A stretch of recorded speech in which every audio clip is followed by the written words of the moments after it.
The Global Latin Factor Podcast. Welcome you and all to another episode of the Global Latin Factor Podcast, where we talk about Latino everything. That's right. And today we have a very special show because we're going to cover another type of dance. We've done salsa before, we've done bachata, and the numbers have been looking great. So we're going to do another one. But first, if you want to know everything there is to know about the genre that we about to talk about, you need to subscribe. Follow us wherever it is that you listen, Spotify, Apple Podcasts, and all them. And let us know. Give us a review. Let us know if you're enjoying the content. We are dropping episodes left and right, and we appreciate the ones that already subscribed. So thank you very much. We're moving along.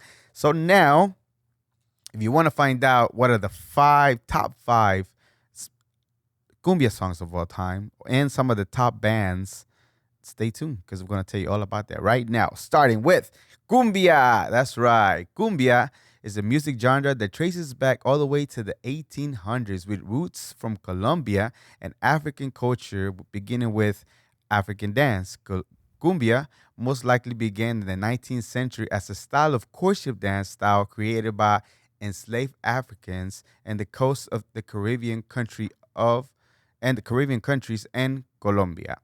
In the 1940s, Colombia singer Luis Carlos Mayer Castandet immigrated to Mexico, where he worked with a Mexican orchestra director, Rafael de la Paz. In 1950, he recorded and was believed to have the first cumbia song recorded outside of Colombia, which was La Cumbia Cienaguera. La Cumbia Cienaguera, supposedly, the myth goes that it was the first song outside of Colombia that was an actual cumbia recorded in Mexico.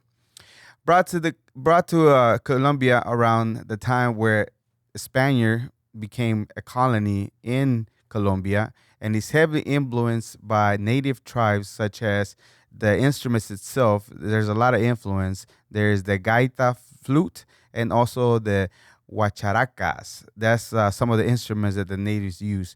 Legend has it that cumbia functioned as a courtship dance between Afro-Colombian men and native Colombian women when they began to marry each other. In that case, the dance represented a mixture of ethnic mixture, which it looks down, like a lot of the time it was looked down by the Colombian people. They didn't want that to happen.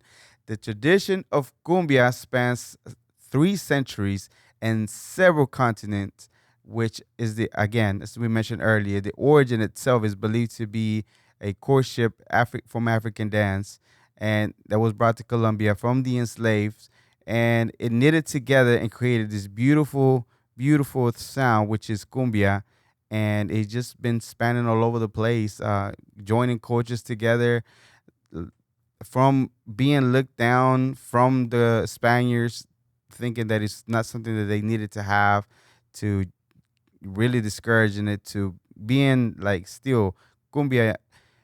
If you go to mostly a Mexican baile, there's hardly ever, or possibly Colombian too, you would not get away with not hearing some cumbia.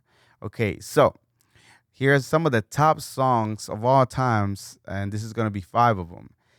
La primera, the first one, is Eres mi canción de Ruben Blades, and he's from Panama. Yo Tomo, this is from Bersuit Vergarabet, and that's from Argentina. And then we have Kiko and the Laver Moon, and that's from Los Lobos in the U.S. La Negra Tomasa, that's Caifanes, and that's from Mexico. And then you have Chuntarostao, El Gran Silencio, which also is from the Mexico. So as far as cumbia itself, you have different styles, and then it just depends on what country it is. So each country, pretty much from the Latino countries, have their own style of cumbia, and then they have their own subcategories of different things. Like Mexico, you have el sonidero and different things like that. Well, each country, and not each country, but a lot of them, such as Argentina, Peru, Bolivia, Chile, Brazil, Ecuador, Cuba, and of course Mexico, they got their own unique styles and sub-styles of cumbia, which is not really the same thing. But most of them are very influenced as far as percussion. They're heavy on percussion, and they have a signature double drum beat, and the maracas also, and the drums and the flutes that carry the melody over. So those are some of the things that you can kind of identify, and kind of like the same thing for when we're talking about salsa. La salsa was a mixture of different sounds, different things that they put together, including the African sounds, and then influence with the native people at that time, the Tainos, and different people that were there, and created a sound which was salsa. Same thing with bachata, native African descent people that were enslaved, mixed with the local people, and then they created their own sound, which was bachata. Well, this is not much different, but in a different area, in a different region. We're talking about Colombia and then some of the Caribbeans. They mixed together, same thing, the sound itself, and they use some of the native instruments that they have, and they're already dances that they already did, and created some of this sound, which is almost the story. See, a lot of the times in some in clubs, whether it's a bachata club or a salsa club, cumbia is not really looked at like that fine of a dance or different things like that. But the DNA structure, all of them have pretty much the same history, like the same almost the beginning and the timing as far as how long it's been around. The bachata, salsa, and again, I know it's not looked at to be one of the finer dances, but at the end of the day, its history is pretty much almost the same exact thing as far as their family tree and how it came to be and what it is. Literally, they're brothers and sisters. All those dances are combined. Now, some of the most popular bands that you might hear or heard before, or you might not know their name, but this is some of them. La Sonora Dinamita, which is a Colombian band. They formed in the 1960s and became one of the first most popular band in, as far as cumbia goes. The band's history features women-led singer vocalist, which is Vilma Diaz, known as La Diva de la Cumbia, and Melinda Yara. Now, there's also Luis Carlos Mayer Castandet, which this is the one that migrated to Mexico. That's pretty much credited to having the first recorded song in Mexico outside of Colombia, and he had a couple of songs that were pretty known, La Historia y una vez más La Cumbia Cienaguera. And then we also have Los Angeles Azules, which is a Mexican cumbia group. They played Cumbia Sonidera, which pretty much mixed cumbia and incorporated synthesizers and electronic music style. So that's why it was kind of like cumbia sonidera. It was a different type of vibe. You also have one of the ones that you probably hear every freaking quinceañera and everywhere you go, which is Aniceto Molina Aguirre, and he's a Colombian and Colombian musician. Who some of the songs that he came up with La Cumbia Sampuesana.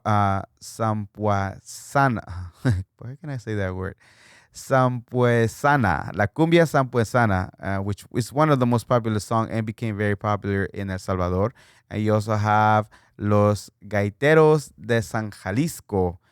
This is another band. So it's the top 5 songs that you know. There's a couple more, and then the top bands as far as what you know. Now, in Mexico, there's different type of cumbias, and even in Texas itself, you have like Tex-Mex cumbia, and you have in other areas, depending on where you're at, you have your regular Mexican cumbia, and then you have your southern cumbias or chunchac, ¿cómo se llama? Chunchacara, and then you have your variant as far as the northern part of Mexico. It has different cumbias, and then you also have, you know, just in Texas itself, as I mentioned, you have your own style, you have sonideras, and you have different things like that. Now, the the Mexican, like Mexico is one itself, and it has its own. But as I mentioned earlier, if you go in different places of Latin America, including Colombia, they have their own style of cumbia that they made. And again, I know that cumbia itself, as I mentioned earlier, it's not like one of the most classical type of dancing, because it's a little bit more freestyle, but it does got its steps, and it looks great whenever you're able to do the turns and everything. I can do the basic steps for cumbia, but I'm not able to do all those big turns, which it looks kind of cool. And at the end of the day, you know, when you go to a party, a lot of the time it's just about dancing itself. It's just about having a good time, celebrating whatever reason you're there for, whether it's a wedding, whether it's a bautismo, a baptism, a quinceañera, sweet 16, whatever the case might be. It's just to go and celebrate and dance, and just not be concerned too much with the technique of salsa, the technique of bachata.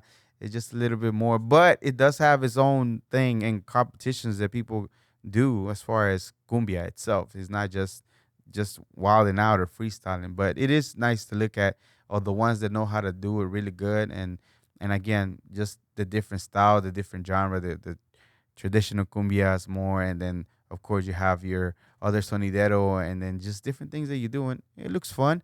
I don't see nothing wrong with it. So all my people that look down on some cumbia, I just remember like the DNA, the structure, the family tree, whatever you want to call it, as far as cumbia, bachata, and salsa, their history, if you look at our episodes, it's like I'm repeating myself as far as how it began and how it got started. It went into wherever it was at, wherever it landed, brought to by enslaved Africans, mixed with the native people that were there at that time. They brought their instruments, their dances, and the people, the native people, like have their own instruments, and they showed them, and then they mix it all together, and then you created this thing right now that keeps growing, like salsa has been growing, and it's beautiful to look at whenever you go and see either a competition, just having people into your nightly clubs, just looking at the actual salsa dancing, which is beautiful. And then you have your bachata, a little bit more sexual, but at the same time, very nice to look at, beautiful. And then you have your cumbia wherever you go, with every weekend, just about. I can guarantee you, there's some cumbia at an event happening for Latinos that is cumbia that looks beautiful and fun. And I think that's what it's all about. It's just the beautiful thing of combining all these things that what brought from one place came to another place. They mix it all together, and now we get to enjoy all those products or all those different things that they have, which is cumbia, bachata, and salsa. And we get to just listen in, and if you dance, and get to enjoy yourself a great day. So again, we appreciate you very much for checking out another episode of the Global Latin Factor podcast. Make sure you subscribe, hit the subscribe, hit the like, follow us wherever you are located at. Let us know what you thought about. We're probably going to cover some of the bands and some of the songs, because there's people from all over the Latin America and different parts of the world, and they take the music with them, and they introduce it to different people, and it takes some time, but I'm pretty sure this is, again, a global Latin factor as far as the music touching all corners of planet Earth. Again, so thank you. Subscribe, subscribe, subscribe. We'll see you next time. This was another episode of the Global Latin Factor podcast. Remember, we are just like you.